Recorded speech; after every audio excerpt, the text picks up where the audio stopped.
Hello students. Hello.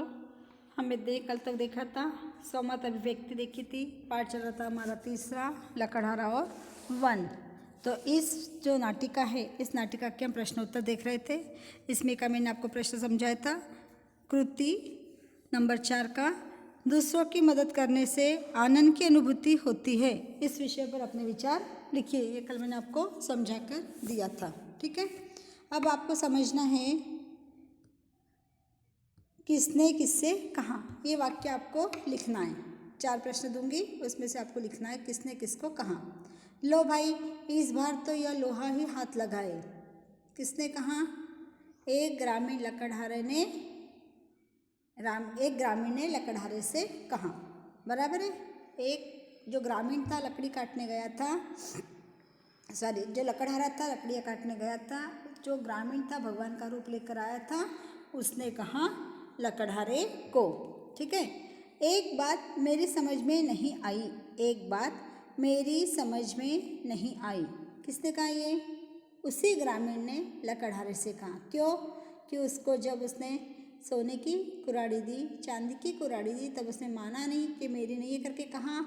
और तब जब उसने लोखंड की उसके लोहे की कड़ाई लोहे की कुल्हाड़ी उसके हाथ में दी, तब वो कह रहा था यही मेरी कुल्हाड़ी है करके। तब ग्रामीण ने कहा कि एक बात मेरे समझ में नहीं आई करके। आया ध्यान में?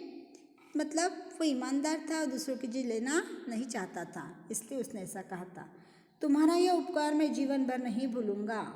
तुम्हारा यह उपकार मैं जीवन भर नहीं भूलूंगा। किसने कहा? लकड़हारे ने ग्रामीण से कहा। लकड़हारे ने ग्रामीण से कहा। क्यों? कि उसने उसकी कुल्हाड़ी नदी में गिरी हुई थी और नदी में पानी बहुत ज़्यादा था और लकड़हारे को तैरना भी नहीं आता था। उस समय पे उस ग्रामीण ने भगवान का रूप लेकर आया था और उसने उनकी मदद की थी। उस समय पे उसने कहा था कि मैं आपके उपकार कभी नहीं भूलूंगा।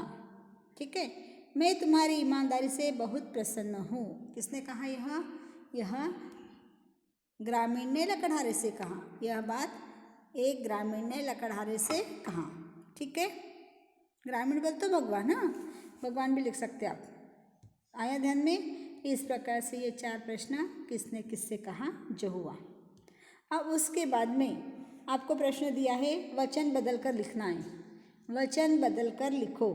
कुल्हाड़ी कुल्हाड़ियाँ, कुल्हाड़ी कुल्हाड़ियाँ, मुसीबत मुसीबतें, मुसीबत मुसीबतें, लकड़ी लकड़ियाँ, डी की उलांटी छोटी आना चाहिए यहाँ पे। शर्त शर्तें, शर्त शर्तें। आया ध्यान में? ये 4 हो गए। वचन बदल कर लिखना है।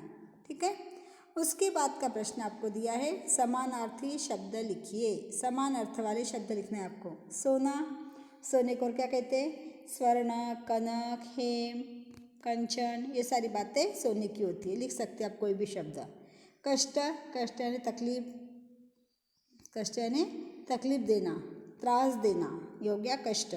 कोशिश, कोशिश यानी प्रयास करना, प्रयास, फिर से उसके लिए तैयारी करना।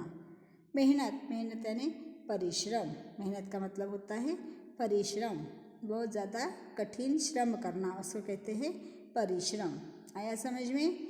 ये हो गया तुम्हारा शब्द बदल कर लिखो और समानार्थी शब्द लिखो। 2-2 मार्क के लिए 2-2 4 प्रश्न आते, 4 शब्द आते और 2 मार्क के लिए दिया जाता है।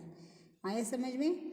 अब उसके बाद में आपका स्वमत अभिव्यक्ति दी गई है। स्वमत में दिया है ईमानदारी एक अच्छा गुण है। विषय पर अपने विचार लिखिए। ईमानदारी एक अच्छा गुण है, इसके ऊपर आपको कुछ लिखना है। तो क्या लिखोगे? ईमानदारी अच्छा गुण है, सही बात है। जहाँ ईमानदारी का अर्थ क्या है? हर प्रकार से सच्चा होना, हर कसौटी में खरा उतरना, हर कसौटी में खरा उतरना, ये होता है ईमानदारी। इसके अंतर्गत सच्चाई, दया, अनुशासन, कभी किसी को भी अपनी बुरी आदतों या व्यवहार से तकलीफ नहीं देना शामिल है। ईमानदारी व्यक्ति को सभी परेशानियों से मुक्त और निडर बनाती है। निडर भी बना देती और मुक्त भी कर देती। बिल्कुल भय नहीं लगता। परेशानी आई तो हमको श्रम भी ज़्यादा करना पड़ता है और जितना हम श्रम करेंगे उतने हम कैसे बनेंगे? परिश्रमी बनेंगे, मेहनती बनेंगे। और व्यक्ति को भी सभी परेशानियों से मुक्त और निडर बनाती है। यह व्यक्ति को अच्छाई के मार्ग पर ले जाती है। कौन? ईमानदारी व्यक्ति को अच्छाई के मार्ग पर ले जाती है। यह एक अच्छी आदत है जिसे अभ्यास से ग्रहण किया जा सकता है। क्या? ईमानदारी कैसा सीखना है? ये पढ़ाई करते करते ज़्यादा समझ में आता है। अध्यापकों आदि के साथ किसी भी रिश्ते का विश्वसनीय नहीं बना सकता। बिना ईमानदारी का कोई भी व्यक्ति, ईमानदारी नहीं है तो किसी के भी साथ में विश्वसनीय नहीं बन सकता। अपने परिवार में यदि विश्वसनीय बनना है तो सबसे पहले सत्य बोलो और ईमानदार रहो। सत्य और ईमानदार आपको इतना ऊंचा उठा देता है कि सोच भी नहीं सकोगे। उतने उससे आपको बहुत ज़्यादा खुशी मिलती है, आनंद मिलता है। परिवार, मित्र, अध्यापकों आदि के साथ किसी भी रिश्ते को विश्वसनीय नहीं बना सकता बिना ईमानदारी वाला। और ईमानदारी रिश्तों में विश्वास निर्माण करती है। ईमानदारी व्यक्ति इस समाज में विश्वास निर्माण कर सकती है। ईमानदारी में वह शक्ति है जो भ्रष्टाचार को हटाने की क्षमता रखती है। भ्रष्टाचार, अभी हमने पाठ पढ़ा था भ्रष्टाचार का। भ्रष्टाचार को हटाने का कार्य कौन करता है? ईमानदार व्यक्ति करता है। और समाज को बहुत सी समस्याओं का भी, जो भी हमारे सामने समस्याएं आती हैं उन सारी समस्याओं का हल हम निकाल सकते हैं और आपको बता सकते हैं कि ये समस्याएं दूर करने के लिए हमें ईमानदार होना बहुत ज़्यादा ज़रूरी है। जैसे जैसे हमारी ईमानदारी बढ़ेगी तैसे तैसे हमारी परेशानियाँ कम होते जाएगी, हमारी समस्याएं कम होगी, भ्रष्टाचार को हटाने की क्षमता बढ़ेगी और समाज में हम लोकप्रिय भी बहुत ज़्यादा हो जाएंगे। समाज में लोकप्रिय होने के लिए और सब बातें करने के लिए हमारे को ईमानदार होना बहुत ज़्यादा ज़रूरी है। आया ध्यान में? इस प्रकार से आपको ईमानदारी एक अच्छा गुण है, इस विषय पर अपने विचार लिखना है। आगे का प्रश्न आपको दिया गया है, उचित विकल्प चुनकर विधान पूर्ण कीजिए। उचित विकल्प चुनकर विधान पूर्ण कीजिए। अधिक बच्चे होने के कारण परिवार में पैसा, सुख, दुख आ ही जाएगा। क्या आएगा? अधिक बच्चे होने के कारण परिवार में पैसा, सुख, दुख तो आएगा ही। क्या आएगा? पैसा और दुख तो आएगा ही। क्या तुम अपने स्वार्थ के लिए पशु पक्षियों का घर, सुख, परिवार उजाड़ दोगे?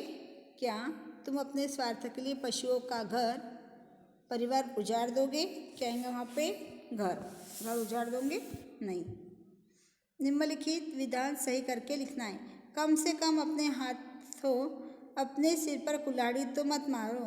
कम से कम अपने हाथों अपने सिर पर कुल्हाड़ी तो मत मारो। अपने हाथों नहीं, अपने स्वार्थ के लिए। क्या आएगा? अपने हाथों अपने सिर पर नहीं, अपने पैरों पर। क्या आएगा वहाँ पे?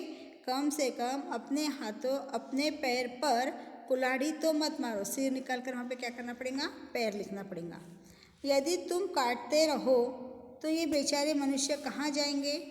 यदि तुम पेड़ काटते रहो तो ये बेचारे मनुष्य कहाँ जाएंगे? मनुष्य नहीं आएंगे वहाँ पे क्या आएगा? वन्य पशु कहाँ जाएंगे? वन्य पशु कहाँ जाएंगे? यदि तुम पेड़ हमेशा हमेशा काटते रहोगे तो वन्य पशु कहाँ चले जाएंगे?